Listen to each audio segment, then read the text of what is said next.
नमस्कार, मैं चंदन कुमार सरल ज्ञान यूट्यूब चैनल पर आप सभी का स्वागत करता हूं, अभिनंदन करता हूं। दोस्तों, आज की इस वीडियो में हम लोग बात करेंगे झारखंड शिक्षक पात्रता परीक्षा यानी जेटेट 2024 में किस प्रकार के प्रश्न पूछे जाएंगे और विषय क्या होगा सीडीपी यानी बाल विकास एवं शिक्षा शास्त्र।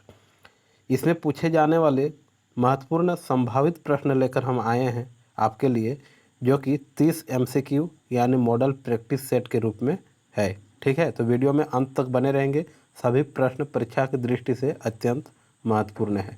तो चलिए देर न करते हुए हम लोग शुरुआत करते हैं। तो आज का जो पहला प्रश्न है, निम्न में से कौन सा कथन सत्य है? आपसे पूछा जा रहा है कौन सा कथन सत्य है, बताइए। ऑप्शन ए, बालकों में विकास के सभी गुण वंशानुक्रम में निहित होते हैं। वंशानुक्रम से प्राप्त सभी गुणों का विकास वातावरण से ही होता है। हम सभी को परिवार, विद्यालय, खेल के मैदान, आस पड़ोस के वातावरण को स्वच्छ रखना चाहिए। उपरोक्त सभी, बताइए। तो इसका जो सही उत्तर हो जाएगा विकल्प डी, उपरोक्त सभी। सभी कथन सत्य है ना। चलिए आगे बढ़ते हैं। प्रश्न संख्या 2, बच्चों की जिज्ञासा यानी क्यूरोसिटी शांत करनी चाहिए। बच्चों की जिज्ञासा क्यूरोसिटी शांत करनी चाहिए जब शिक्षक फुर्सत में हो, जब विद्यार्थी फुर्सत में हो, कुछ समय के पश्चात, तत्काल जब विद्यार्थी द्वारा जिज्ञासा की गई है ना। तो इसका सही उत्तर विकल्प डी। बहुत सुंदर। अगला प्रश्न है, आप अनपढ़ माता पिता के बच्चों को अंग्रेजी सिखाना चाहते हैं, तब आपको क्या करना है? आप बच्चे से अंग्रेजी में बात करेंगे, आप बच्चों को अंग्रेजी में बोलने के लिए बाध्य करेंगे यानी मना करेंगे, आप बच्चों को मातृभाषा में बोलने को कहेंगे यानी नहीं, विकल्प सी देखिए अच्छे से, आप बच्चों को मातृभाषा में बोलने से रोकेंगे यानी रोकना तो बिल्कुल नहीं है, आप उसे मातृभाषा की सहायता से अंग्रेजी सिखाने का प्रयास करेंगे। बताइए। तो इसका जो सही उत्तर हो जाएगा विकल्प डी, बिल्कुल सही उत्तर। आप उसे क्या करना है कि मातृभाषा की सहायता से अंग्रेजी सिखाने का प्रयास करना है, यानी प्राथमिकता उनकी मातृभाषा को देना है, न कि अवहेलना करना है। ठीक है। आगे प्रश्न संख्या 4, रटकर याद करने से बच्चों में किन अवगुणों का विकास हो सकता है? बताइए। ज्ञानार्जन की रुचि समाप्त हो सकती है, छात्रों में खोज एवं निरीक्षण की क्षमता विकसित नहीं हो पाएगी, तर्क एवं विश्लेषण की क्षमता विकसित नहीं हो सकेगी, उपरोक्त सभी। तो इसका भी सही उत्तर क्या हो जाएगा? उपरोक्त सभी। प्रश्न संख्या 5, ध्यानपूर्वक देखेंगे। शिक्षक द्वारा अपनी देखरेख में छात्रों को स्वयं सीखने के लिए प्रेरित करने से किन गुणों का विकास हो सकता है? छात्रों की बुद्धि विकसित होगी, छात्र अपनी भावी समस्याओं का स्वयं समाधान कर सकते हैं, छात्रों की तर्क व चिंतन की शक्ति विकसित होती है। तो इसका सही उत्तर उपरोक्त सभी। किन गुणों का विकास हो सकता है पूछा गया था। अगला प्रश्न है प्रश्न संख्या 6, ध्यान दीजिएगा। निम्न में से कौन चिल्ड्रेन हाउस के संस्थापक हैं? चिल्ड्रेन हाउस, तो आपको बता दें चिल्ड्रेन हाउस मारिया मोंटेसरी द्वारा स्थापित 3 से लेकर 6 साल के बच्चों के लिए प्री स्कूल है। और पहला स्कूल कब खोला गया था? 1907 ईस्वी में। कहाँ पर? रोम में। ठीक है, तो इसका सही उत्तर मारिया मोंटेसरी। चलिए आगे बात करते हैं। प्रश्न संख्या 7, ध्यानपूर्वक देखिएगा। मोंटेसरी पद्धति में किस आयु वर्ग के छात्रों को शिक्षा दी जाती है? मैंने अभी बताया 3 से 6 वर्ष, 3 से 8 वर्ष, 6 से 9 वर्ष और 8 से 14। बताइए। तो इसका जो सही उत्तर हो जाएगा, बताइए, 3 से 6 वर्ष, बिल्कुल सही उत्तर है ना। आपको बता दें थोड़ा सा मोंटेसरी पद्धति क्या है, इसके संबंध में आपको थोड़ा सा जानकारी रखना है। क्या कि यह 3 से 6 वर्ष के बच्चों के लिए शिक्षा की एक प्रणाली है जो कि औपचारिक शिक्षण विधियों का उपयोग करने के बजाय प्राकृतिक रुचियों और गतिविधियों को विकसित करने का एक प्रयास करती है। इस पद्धति का विकास 20वीं शताब्दी की शुरुआत में इतालवी चिकित्सक, है ना, एक चिकित्सक थी कौन, मारिया मोंटेसरी द्वारा किया गया था, जिन्होंने अपने सिद्धांतों को अपने छात्र के साथ वैज्ञानिक प्रयोग के माध्यम से विकसित किया था। इस पद्धति का उपयोग तब से दुनिया के कई भागों में सार्वजनिक और निजी विद्यालयों में समान रूप से किया जाने लगा। ठीक है, तो यही है मोंटेसरी पद्धति की विशेषता। आगे बात करते हैं। बाल मनोविज्ञान के आधार पर कौन सा कथन सर्वोत्तम है, सबसे अच्छा है? सारे बच्चे एक जैसे होते हैं, प्रत्येक बच्चा विशिष्ट होता है, कुछ बच्चे विशिष्ट होते हैं, कुछ बच्चे एक जैसे होते हैं। तो इसका जो सही उत्तर हो जाएगा विकल्प बताइए, बी, प्रत्येक बच्चा विशिष्ट है ना। चलिए, शिक्षक को ज्ञान होना चाहिए अध्यापन विषय यानी टीचिंग सब्जेक्ट का, बाल मनोविज्ञान का, चाइल्ड साइकोलॉजी का, शिक्षा संहिता यानी एजुकेशन कोड का, या तो अध्यापन विषय एवं बाल मनोविज्ञान का। तो इसका राइट आंसर क्या हो जाएगा? विकल्प डी, अध्यापन विषय एवं बाल मनोविज्ञान का। उसके बाद समस्या समाधान मूलतः है, क्या है? सामाजिक विधि, प्रोजेक्ट विधि, वैज्ञानिक विधि, ह्यूरिस्टिक विधि। तो इसका जो सही उत्तर हो जाएगा विकल्प सी, वैज्ञानिक विधि। समस्या समाधान क्या है? वैज्ञानिक विधि है। निम्न में से कौन स्मरण की अच्छी विधि है? स्मरण करने की सबसे अच्छी विधि, विषय को पूरा पढ़कर फिर उसे कई भागों में बांटकर पढ़ना और याद करना, पाठ को जोर जोर से उच्चारण करके अथवा मन ही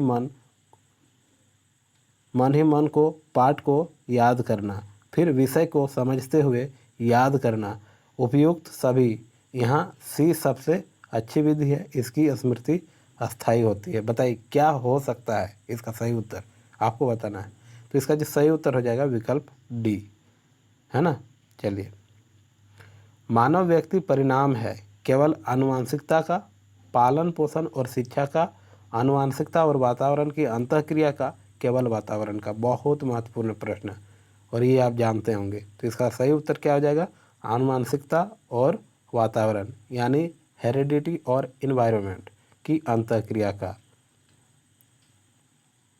जब बच्चा कार्य करते हुए उबने लगता है ना, उसको आलस्य आने लगता है उस काम के लिए, तो यह इस बात का संकेत है कि बच्चे को अनुशासित करने की ज़रूरत है।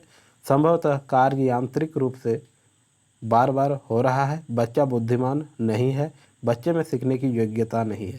तो इसका जो सही उत्तर हो जाएगा विकल्प बी, संभवतः कार्य यांत्रिक रूप से क्या हो रहा है? बार बार हो रहा है, यानी उसे समय से ज़्यादा एक ही काम को करवाने से क्या होता है?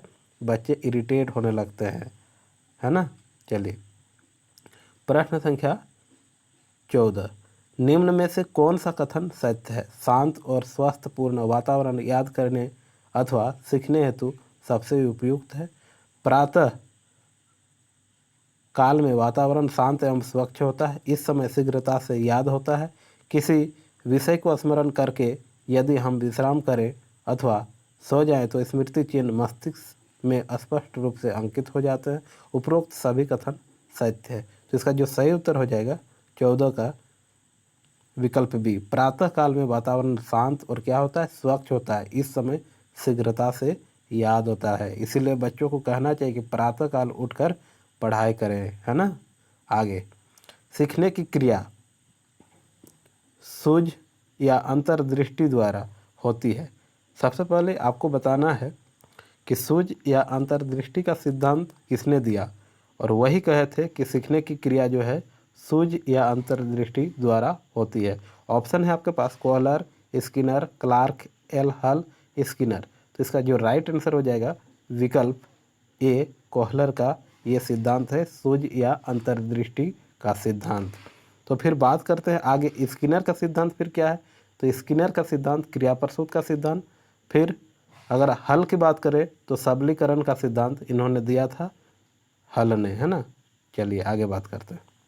इसका राइट आंसर क्या हो जाएगा? कोहलर। चलिए, अधिगम प्रक्रिया में SOR, S मतलब स्टिमुलस, O मतलब ऑरिजिनिज्म और आर मतलब रिएक्शन, यानी उद्दीपक, प्राणी और अनुक्रिया सूत्र के प्रणेता कौन है? पील, गेट्स, हल, वाटसन। तो इसका जो राइट आंसर हो जाएगा बताइए। राइट आंसर क्लार्क एल हल, विकल्प सी, है ना।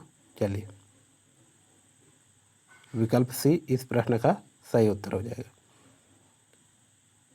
देखिए यहाँ पर थोड़ा सा अच्छे से आप ध्यान दीजिएगा। स्टिमुलस यानी उद्दीपक, ऑर्गेनिज्म, प्राणी, रिएक्शन, अनुक्रिया, इन तीनों तत्वों के संयोग से अधिगम का विकास होता है। क्वेश्चन नंबर 17, प्रतीक या चिन्ह, प्रतीक या चिन्ह एक ही चीज़ है ना। अधिगम का सिद्धांत, प्रतीक या चिन्ह अधिगम का सिद्धांत साइन लर्निंग थ्योरी के प्रतिपादक है। प्रतिपादक यानी उसके जनक हैं, कौन है बताइए, किनका ये सिद्धांत है? Edward Chase Tolman, Watson, Kohler, Gates. क्या होगा इसका सही उत्तर? तो इसका जो सही उत्तर हो जाएगा एडवर्ड चेस टॉलमैन, विकल्प ए। तो हम बात करेंगे वाटसन। तो वाटसन का सिद्धांत क्या है? व्यवहारवाद का सिद्धांत, है ना। वाटसन कहाँ के मनोवैज्ञानिक थे? अमेरिका के। तो फिर टॉलमैन कहाँ के थे? अमेरिका के। अगर बात करें हम लोग कोहलर का सिद्धांत, तो कोहलर का सिद्धांत अभी हम लोगों ने पढ़ा, अंतर्दृष्टि या सूझ का सिद्धांत कोहलर। फिर गेट्स नियंत्रण का सिद्धांत दिए थे, यानी कंट्रोल थियोरी, किनका है? गेट्स का। तो इस प्रकार प्रतीक या चिन्ह अधिगम का सिद्धांत किनका है? एडवर्ड चेस टॉलमैन, विकल्प ए इस प्रश्न का राइट आंसर हो जाएगा। निम्न में से कौन सी दशाएं अधिगम को प्रभावित करती है? बालकों की आयु, विषय की लंबाई और अभ्यास की सीमा, बालकों की शारीरिक एवं मानसिक योग्यता, उपरोक्त सभी। 18 का क्या हो जाएगा बताइए? उपरोक्त सभी, है ना। चलिए 19, छात्रों की अभिवृत्तियों में परिवर्तन के लिए निम्न में से किस क्रिया का प्रयोग शिक्षक को नहीं करना चाहिए? नहीं करना चाहिए, ध्यान दीजिएगा। दबाव देकर किसी बात या विचार के छात्रों को राजी करना, किसी प्रशंसनीय व्यक्ति के द्वारा समर्थन एवं स्वीकृति प्रदान कराना, छात्रों के साथ दृढ़तापूर्वक व्यवहार करना या विचारों को दोहराना, संदेश के साथ साहचर्य स्थापित करना। तो 19 का जो सही उत्तर हो जाएगा बताइए, क्या नहीं करना चाहिए पूछा गया है। तो विकल्प ए, दबाव देकर किसी बात या विचार के छात्रों को राजी नहीं करना है, यानी आप ज़बरदस्ती आप किसी भी चीज़ों को नहीं करवा सकते हैं, नहीं बोलवा सकते हैं, ठीक है। चलिए आगे, प्रश्न संख्या 20, निम्न में से कौन सा कथन अभिप्रेरणा की प्रक्रिया के संदर्भ में उपयुक्त नहीं है ना। यह व्यक्ति की शारीरिक आवश्यकताओं की संतुष्टि करता है, यह व्यक्ति को लक्ष्य प्राप्ति की ओर अभिप्रेरित करता है, यह व्यक्ति को अप्रिय स्थिति से दूर रखता है, यह मनोवैज्ञानिक आकांक्षा को प्राप्त करने में मदद करता है। बताइए क्या होगा इसका सही, जो कि उपयुक्त नहीं है, सटीक नहीं है। तो इसका सही उत्तर क्या हो जाएगा? विकल्प सी, यह व्यक्ति को अप्रिय स्थिति से दूर रखता है। अभिप्रेरणा की प्रक्रिया के संदर्भ में कहा जा रहा है ना। चलिए प्रश्न संख्या 21, पुरस्कार एवं दंड को कहा जाता है स्वाभाविक प्रेरक, कृत्रिम प्रेरक, अर्जित प्रेरक, जन्मजात प्रेरक। तो इसका राइट आंसर क्या हो जाएगा? कृत्रिम प्रेरक। छात्रों की प्रशंसा एवं निंदा करना दोनों ही अभिप्रेरणा की प्रवृत्ति है, इनका उपयोग करना उचित होगा। सामान्य छात्रों के लिए, दुर्बल छात्रों के लिए, प्रतिभाशाली छात्रों के लिए इनमें से किसी के साथ नहीं। तो इसका जो राइट आंसर हो जाएगा सामान्य छात्रों के लिए। एक शिक्षिका पाठ्य वस्तु और फल सब्जियों के कुछ चित्रों का प्रयोग करती है और अपने विद्यार्थियों से चर्चा करती है। विद्यार्थियों इस जानकारी को अपने पूर्व ज्ञान से जोड़ते हैं और पोषण की संकल्पना को सीखते हैं। यह उपागम किस पर आधारित है? ज्ञान का निर्माण पर, अधिगम के शास्त्रीय अनुबंधन पर, पुनर्बलन के सिद्धांत पर, अधिगम के सक्रिय अनुबंधन पर। बताइए, बहुत ही सुंदर प्रश्न। तो इसका जो सही उत्तर हो जाएगा ज्ञान का निर्माण पर आधारित है ना। जब बच्चे की दादी उसे उसकी माँ की गोद से लेती है तो बच्चा रोने लगता है। बच्चा किसके कारण रोता है? बताइए। वियोग, दुश्चिंता, सामाजिक दुश्चिंता, संवेगात्मक दुश्चिंता, अजनबी दुश्चिंता। तो इसका जो राइट आंसर हो जाएगा विकल्प सी, संवेगात्मक दुश्चिंता। यानी इमोशनल जुड़ा होता है अपने माँ के साथ, और माँ से जब लेते हैं दादी तो ये कहीं ना कहीं संवेगात्मक दुश्चिंता है। ठीक है, तो इसका सही उत्तर हो जाएगा संवेगात्मक दुश्चिंता, इमोशनल। उसके बाद छात्रों को पाठ का महत्व या प्रबलता को बताने के लिए शिक्षकों को करना चाहिए। क्या करना चाहिए? पाठ के महत्वपूर्ण तथ्यों को पहले बताना चाहिए, कम महत्वपूर्ण तथ्यों को पाठ के अंत में बताना चाहिए, ए और बी दोनों, इनमें से कोई नहीं। तो छात्रों को पाठ का महत्व या प्रबलता को बताने के लिए क्या करना चाहिए? शिक्षक को क्या करना चाहिए? दोनों करना चाहिए, है ना। विकल्प सी, पाठ के महत्वपूर्ण तथ्यों को पहले बताना चाहिए, फिर कम महत्वपूर्ण तथ्यों को पाठ के अंत में बताना चाहिए। शिक्षक को नवीन पाठ प्रारंभ करना चाहिए, नया पाठ प्रारंभ करना चाहिए, कहानी सुनाकर, चित्र दिखाकर, कविता सुनाकर, इनमें से कोई एक या अधिक के द्वारा। तो इसका जो राइट आंसर हो जाएगा विकल्प डी। आप किसी भी तरह से शुरुआत कर सकते हैं पाठ का, कहानी सुनाकर, चित्र दिखाकर या कविता सुनाकर। ठीक है, आगे किशोर, रिक्त स्थान है। किशोर का अनुभव कर सकते हैं। कैसा अनुभव कर सकते हैं? बचपन में किए गए अपराधों के प्रति डर के भाव, आत्मसिद्धि के भाव, जीवन के बारे में परितृप्ति और दुश्चिंता और स्वयं से सरोकार। तो 27 का जो सही उत्तर हो जाएगा दुश्चिंता और स्वयं से सरोकार। सरोकार मतलब सिर्फ अपने आप से मतलब, और विशेष प्रकार की उनके चिंता होती है। इसीलिए तो किशोरावस्था को गोल्डन एज और बड़े ही संघर्ष, तूफान और तनाव की अवस्था कहा जाता है। ये कौन कहे थे? स्टैनले हॉल ने। चलिए आगे बात करते हैं। विद्यालय में लिंग भेदभाव, यानी विद्यालय में लिंग भेदभाव से बचने को सर्वोत्तम तरीका हो सकता है। क्या हो सकता है?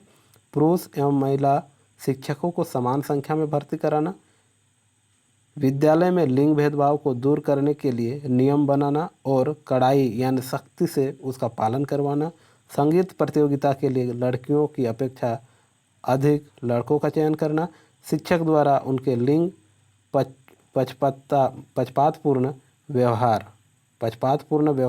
का अधिसंज्ञान। बताइए क्या होगा इसका सही उत्तर? तो इसका जो सही उत्तर हो जाएगा विकल्प डी, शिक्षक द्वारा उनके लिंग पक्षपातपूर्ण व्यवहार का अधिसंज्ञान, यानी बिना किसी भेदभाव का व्यवहार करना बच्चों के साथ। ठीक है। पुरस्कार एवं दंड जैसी बुनियादी अभिप्रेरणाओं का संबंध होता है सामाजिक सुरक्षा से, शारीरिक आवश्यकताओं से, स्नेह प्रकट करने से, मित्रता बढ़ाने से। तो इसका जो राइट आंसर हो जाएगा विकल्प बी, शारीरिक आवश्यकताओं से। पुरस्कार एवं दंड जैसी बुनियादी अभिप्रेरणा का संबंध होता है। आगे आज का अंतिम प्रश्न है, सकारात्मक दंड निम्न में से किस क्रिया को इंगित करता है? मित्रों के साथ समय बर्बाद करना, मित्रों के द्वारा उपहास मतलब मजाक उड़ाना, मीन मेक निकालना बंद करना, इनमें से कोई नहीं। तो इसका जो सही उत्तर हो जाएगा मित्रों के द्वारा उपहास। ये सकारात्मक दंड निम्न में से किस क्रिया को इंगित करता है? मित्रों के ही द्वारा मित्रों को क्या करता है? उपहास किया जाता है, मजाक किया जाता है। तो इस प्रकार आज हम लोगों ने कुल कितने प्रश्नों को देखा? 30 प्रश्नों को। 30 प्रश्न कहाँ से थे? CDP से थे। CDP यानी बाल विकास एवं शिक्षा शास्त्र से। तो इस प्रकार आज हमारा वीडियो यहीं पर समाप्त होता है। मिलते हैं किसी नए वीडियो में, तब तक के लिए आप स्वस्थ रहें, मस्त रहें। ईश्वर की कृपा आप पर सदा बनी रहे। आपका उज्जवल भविष्य हो, इसी शुभकामनाओं के साथ लेता हूँ आपसे विदा। धन्यवाद।